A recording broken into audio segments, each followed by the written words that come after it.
بيبتدي ملخص النهاردة مع مي اللي بيكون معاها اختبار حمل، وبتكتشف انها حامل. وهنا بتفتكر اللي حصل من شهر لما كانت شغالة في بار. هو واحد من الزباين شربها غصب عنها، ولكن في زبون تاني وكان باين عليه انه غني والكل كان خايف منه. انقذها. وقتها ميا وقعت في حضنه مغمى عليها عشان تصحى تاني يوم وتلاقي نفسها جنبه في السرير، وبتفهم ان حصل بينهم حاجة، فبتاخد هدومها بسرعة وبتمشي قبل ما يصحى. وبترجع ميا من ذكرياتها على تخبطت أمها على الباب، وبتقولها تستعجل شوية عشان وراها طلبية سمك لازم تسلمها للزباين. وبتعرفها إن نهاية الأسبوع هيكون عندهم شغل كتير، ولكن بطلتنا بتطلب منها تسيبها تريح شوية لأنها تعبانة وعايزة تطلع مع أصحابها. بس الأم بترفض وبتقولها إن كل أصحابها دخلوا الجامعة وهي الوحيدة اللي مكملتش، وهيبقى شكلها وحش قدامهم، هو الأحسن ما تطلعش معاهم،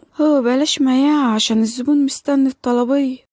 فبتروح ميا بعدها وبتاخد العجلة بتاعتها وبتروح للمطعم عشان تسلم الطلب. هو بتحاول تشيل مع الزبون ولكن العلبة بتكون تقيلة. هو في الوقت ده بيكون بطلنا يونغ معدي، هو بيشوفها وبينزل عشان يساعدها. وبعد ما بتخلص تسليم بتقبض من الزبون اللي بيزود لها الفلوس. هو بتفكر هنا تاخد الزيادة تعمل بيها عملية إجهاض، بس المشكلة إنهم هيحتاجوا إمضة الأب. وهنا بيخطر على بالها فكرة عبقرية. هو بتروح ليونغ اللي بيكون لسه واقف، هو بتقرر تطلب مساعدته. هو بتقوله انها عايزة منه خدمة، فبياخدها على طول على عربيته. هو بيسألها عايزة ايه، وهنا بتقوله انها حامل من الليلة اياها وعايزة تنزل الطفل. هو محتاجة بس ولي امر معاها علشان اهلها لو عرفوا هيقتلوها. هو بيسألها يونغ لو متأكدة من حملها، فبتقوله ايوه انا عملت اختبار سريع، لكنه بيقرر ياخدها على المستشفى ويتأكد بنفسه. هو أول ما بيوصلوا الكل هناك بيقفلوا احترام، هو بياخدوا ميا يعملوا لها اللازم. هو بعدها بيأكدوا له إنها حامل. هو بيفرح يوم بيرجع بعدها بميا للعربية. هو بتسأله لو هيساعدها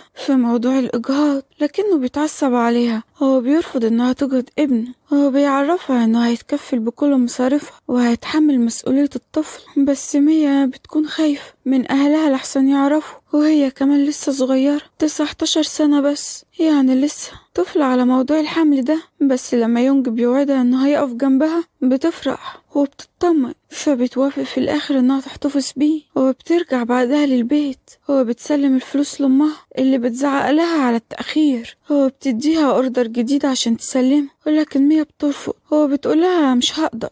هو بتطلب منها تسلمه لابنها، مش المفروض هو راجل البيت؟ ولكن هنا بتمد ايدها عليها وبتضربها. هو بتقولها ان اخوها راح الجامعة، وميا هنا بتسألها اشمعنى دخلته هو رفضت تدخلها هي رغم انها بتشتغل وبتصرف عنه، ولكن امها بتتعصب عليها. هو بتقولها كفاية انها متحملة انها بنت.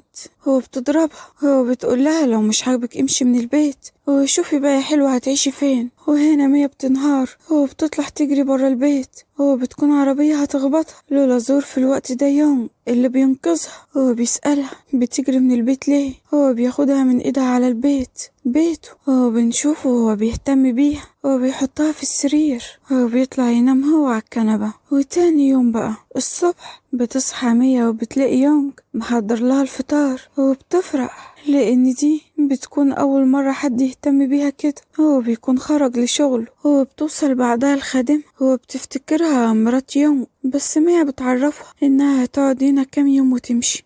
بس الخادمة اللي بيكون اسمها لو بتكون كبيرة وفهم. هو بتعامل ميا بحنية. هو بتقولها ترتاح لحد ما تحضر لها الغدا. هو بتقعد ميا تشوف الأخبار.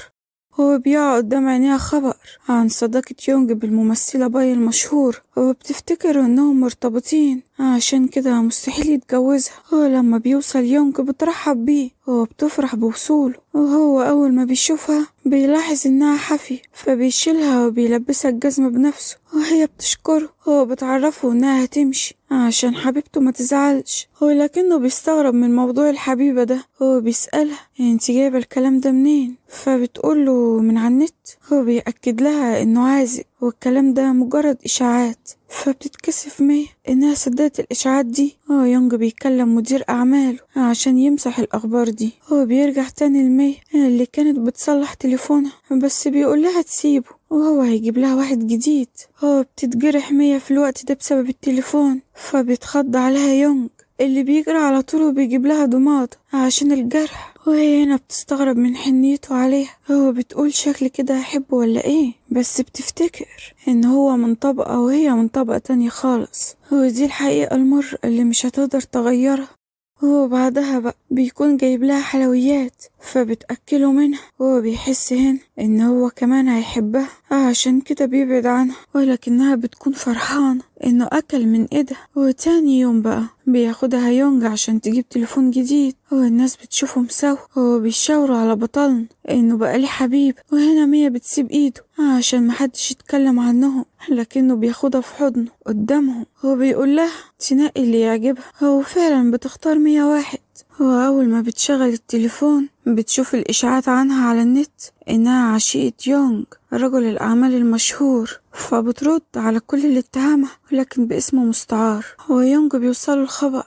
هو بيطلب من ليو السكرتير بتاعه يعرفه مين اللي نشر الإشاعات دي ويقضيه. هو بيرجع يونج للبيت. هو بتقابله مية. هو بيسألها لو هي اللي بترد على الإشاعات دي، فبتقوله أيوه. هو بتتكسف قدامه لأنها ردت على الناس في التعليقات، لكنه بيكون مبسوط منها عشان دفعت عن نفسها. هو بيسألها ليه مش بتخرج وتتفسح مع أصحابها، فبتعرفه هنا إن كل أصحابها دخلوا الجامعات ما عدا هي ما قدرتش تكمل تعليمها. فبيرد عليها هنا وبيقول لها خلاص اطمني، أنا هقدم لك وهتكملي تعليمك. من النهاردة اطلبي واتمني بس، وانا هعمل لك كل اللي انت عايزاه. وهنا مية بتحضنه من فرحتها لانها اخيرا لقيت الامان اللي كانت بتدور عليه. هو مش لاقيه مع امها ولا مع اهلها اللي ربوها. بنروح بقى الباي اللي بتكون معجبة بيونج. بتتعصب لما بتشوف صور مية مع يونج. بتأمر مساعدتها تعرفها كل التفاصيل عن البنت دي. بعد ما بتعرف بتحرض الناس على مية وبيهاجموا مطعم أهلها. الأم قدام كل الناس دي بتتبرى منها. بتقول إنهم ملهمش علاقة بيها. بتتصدم مية منها. الناس بتضربها وبتوقعها على الأرض، والكل بيقول عليها إنها عشيقة، لحد ما بيوصل يونج بالحراسة. بيشيلها على المستشفى. بيطمن عليها هي والطفل. بتكون جين صاحبة مية معاها. بتعرف ان في حاجة بين مية وبين يونج. بتقرر لما يرجعوا تعرف كل حاجة. بياخدها يونج بعدها على البيت. بيطلب منها ترتاح وهيخلي صاحبتها تقعد معاه يومين لحد ما تخف. فعلا بيقول لجين بتقبل انها تقعد. اما يونج بيعرف ان باي هي اللي طلعت الاشاعات دي على مي وحرضت معجبينها على مهاجمة بيتها. تاني يوم بقى بتصحى مي وبتروح لجين اللي بتسألها على علاقتها بيونج، بس مش بترد عليها. وهنا جين بتفكر ان يونج ما قعد صاحبتها بالعافية عنده، بس مية بتهديها. بتقولها انها بتحب وحامل منه، وهو تقريبا كده شبه اتبناها. اما باي لما بتشوف التكذيب اللي نزله يونج بتتعصب على الاخر. بتقرر تواجه مية باسلوب تاني خالص. بتروح بعدها تقابل عيلتها. بتعرض عليهم فلوس كتير عشان يهددوا مية تتجوز واحد تاني وتبعد عن يونج، يا اما هيتبروا منها رسمي. الام طبعا بتوافق. اما مية بقى بتكون نايم. بتصحى على كابوس. بيكون يونج جنبها وبيهديها وبتحضنه وبتطلب منه ينام جنبها الليلة دي عشان خايف. فعلا بينام جنبها وهي بتنام مرتاح لأن قربه منها بيطمنها. أما يونج بيكون فرحان بقربها منه. بيصحى قبلها تاني يوم. بيقرب منها وبيلمس وشها وهي بتكون عاملة نفسها نايمة، ولكنها من جوه بتكون مبسوطة وفرحانة بالحركة دي. بعدها بقى بيروح ياخد شاور وبتدخل مية عليه بالغلط. بتتكسف وبتطلع تجري برا تستخبى في السرير.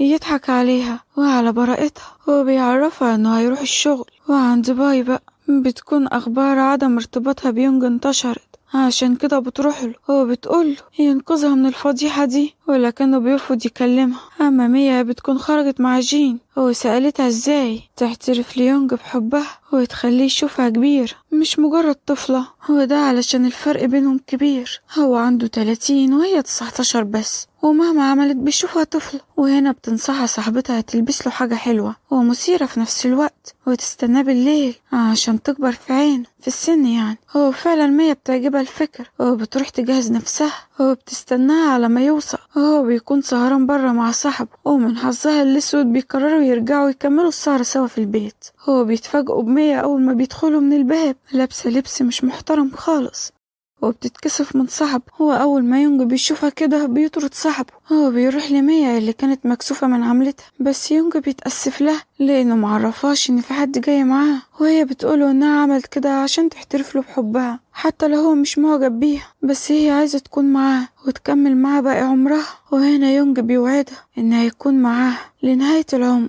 هو بيعترف لها بحبه هو كمان. هو بتطير ميا من الفرحة. هو بيقول لها بعد كده تلبس عشان يخرجها. هو من فرحتها بتديله بوسة على خده. هو في المطعم بقى بيكونوا قاعدين مبسوطين، ولكن لين أخو ميا بيكون مع حبيبته. هو بيشوفها، هو بيحاول ياخدها غصب عنها، ولكن يونج بيقفله. هو بيقول له ملوش دعوة بيها. وميا بتعرفه ان امه اتخلت عنها، يعني دلوقتي ملهمش علاقة بيها. وهنا صاحبة لين بتشده بر. هو بتعرفه اصل يونج هو انه راجل اعمال غني جدا وليه شنة ورنة في البلد. هو ممكن بكلمة واحدة بس يوديه ورا الشمس. هو لازم يستغل حاجة زي كده ان اخته معاه. هو ده معناه انه هيحقق لهم اي حاجة يتمنوها. وهنا لين فعلا بيفكر يستغلها ويستناها تطلع ويطلب منها تجيب له فلوس من اللي يونج بيديها لها. بس بتعرفه ان يونج ما بيداش فلوس، بس بيجيب لها اللي هي عايزاه. لكنه هنا بيهددها لو ما جابتلوش فلوس هيفضح علاقتها وهينزل عنها شائعات على مواقع التواصل. هو بيطلع لها يونج في الوقت ده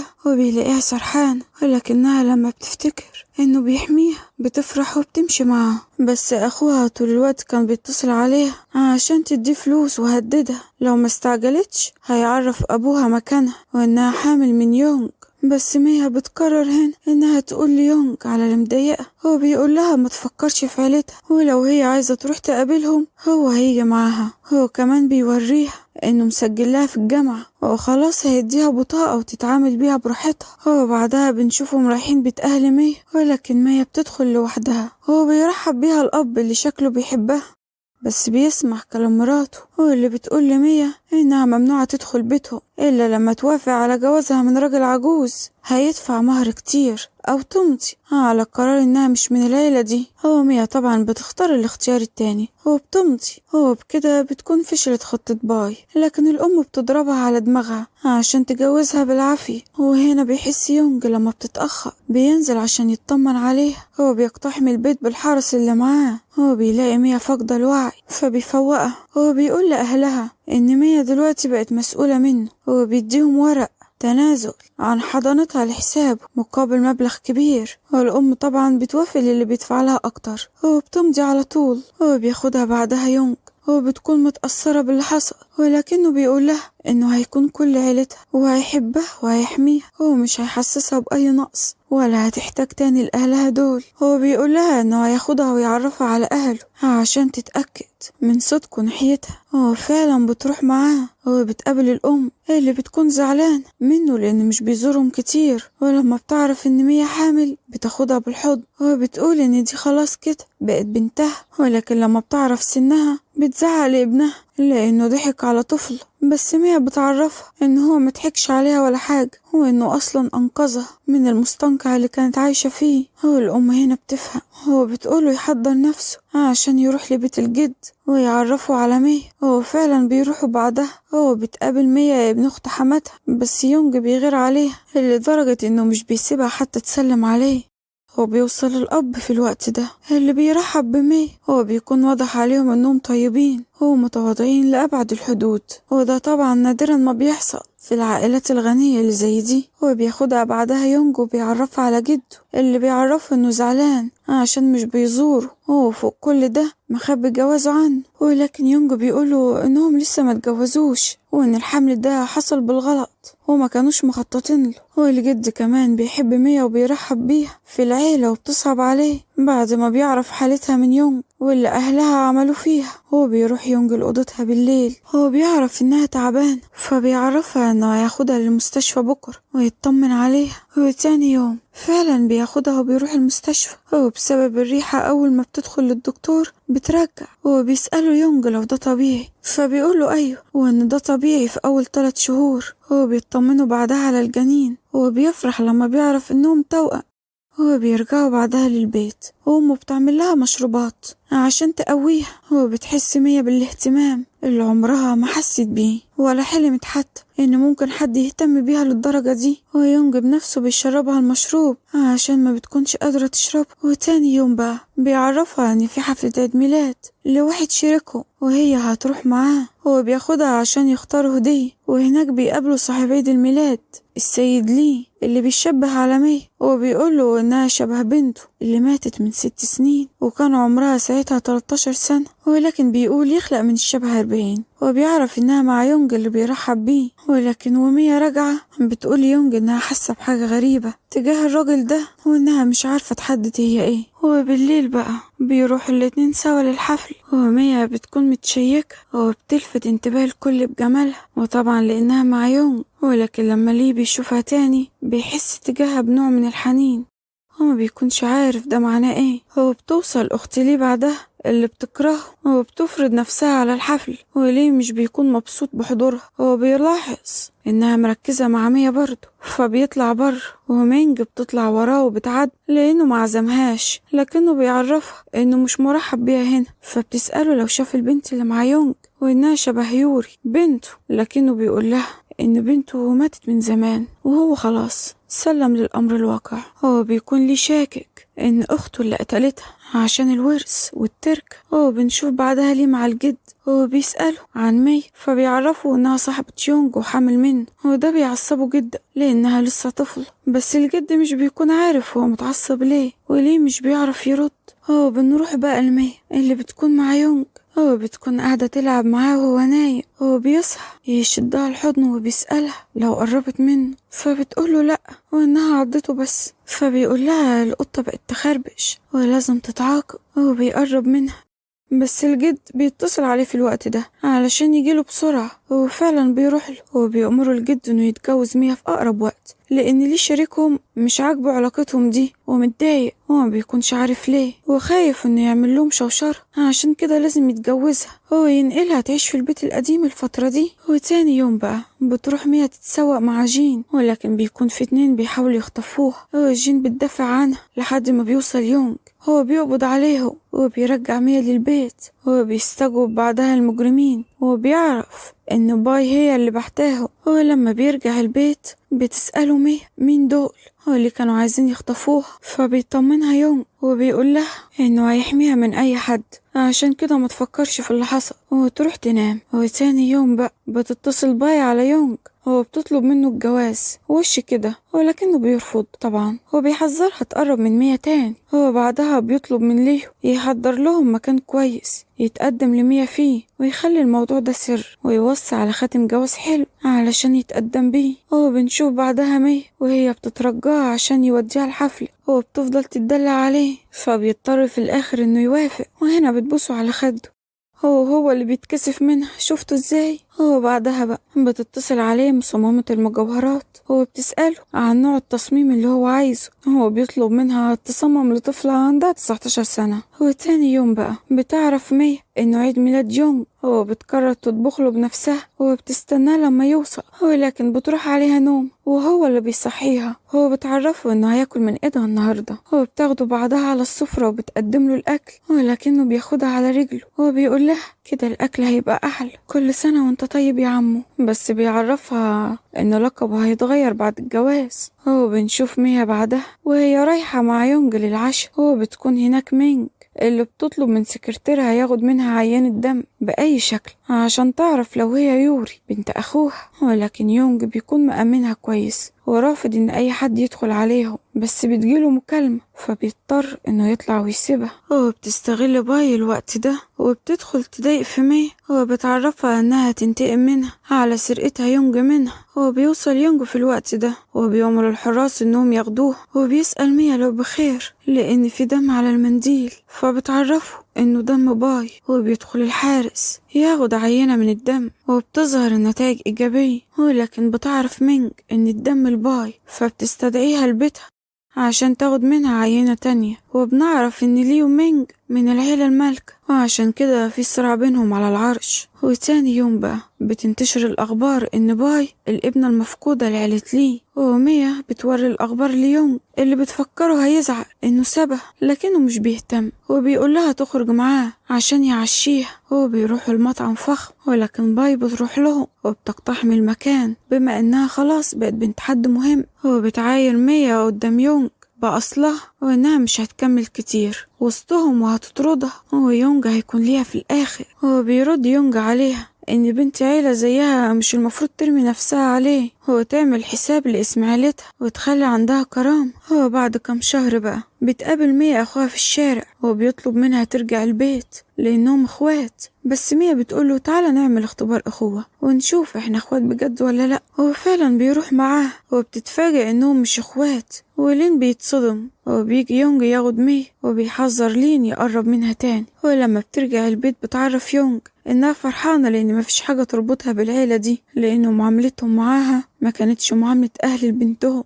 وفي نهاية اليوم بقى بنشوف مي طالعة جسر وهي مش قادرة بسبب بطنها. هو بتقابل يونج فوق وبيقول لها تبص للسما، وبتبدأ الألعاب النارية. ولما بتلف بتلاقي يونج على ركبته وهو بيطلب منها الجواز، وهي طبعا بتوافق وبتكون طايرة من الفرحة. هو في بيت ليه بقى بيكون عارف ان باي مش بنته لانها مش شبه يوري، بس متأكد ان ميا هي اللي بنته، خصوصا بعد ما عرف انها مش بنت صاحب المطعم، لكنه خايف يرجعها عشان مينج ما تأذيهاش من تاني. هو بيتعب بعدها ابو ليه وبيكون خايف عليه، واخته بتحاول تقابله بباي اللي عارف انها مش بنته، لكنها بتهدده بتدمير ميا لانه عارف انها بنته بما انه ما قابلش باي ولا مرة لحد دلوقت. هو بعدها ليه بيروح يقابل عيلة يونج وبيعرفهم ان ابو ميا هو بيطلب منهم يأمنوا مستقبلها مع يونج لو عايزين يوافق على الجوازة دي. هو بيوصل يونج اللي بيوافق على كل شروطه، فبيفرح ليه وبيقدم لهم هدية الجواز. هو بيخليه يونج يشوفها من قرب لأول مرة بمكالمة فيديو، ويونج بيقوله يتحمل شوية لحد ما يقول لها اللي حصل. ولكن مينج بتخطف مي واللي بتفوق تلاقي نفسها مخطوفة، ولكن في الوقت ده بينقذها يونج كالعادة. وبعدها بترجع البيت وبيعرفها بموضوع أبوها وهي بتوافق تقابله أخيرا. هو بيروحوا تاني يوم يقابلوا سوا، واللي بيفرح إنها رجعت له بجد وبيتأسف لها لأنه ما قدرش يحميها، بس بيبلغوا ليه في الوقت ده إن أبوه بيودع. وميا بتروح تقابله قبل ما يموت، هو بيوصيه على العيلة وإنها تكون في حمايته. هو بيبلغ أخته بالخبر ده ولكنها بترفض القرار، عشان كده هو خارج من المستشفى بتهاجمه بالسلاح، ولكن ميا بتحميه. هو يونج اللي بياخد رصاصة بدلها في دراعه. هو بسبب اللي حصل ده بتظهر عليها أعراض الولادة المبكرة، هو بياخدوها على المستشفى. هو بتولد بعد تعب شديد ويونج بيكون مرعوب عليها، ولكن أخيرا وبعد طول انتظار بتولد. هو بنشوف أبطالنا بعدها وهما بيتجوزوا. ولحد هنا يا حلوين الملخص بتاعنا خلص. لو عجبكم المسلسل ما تنسوش اللايك والاشتراك في القناة.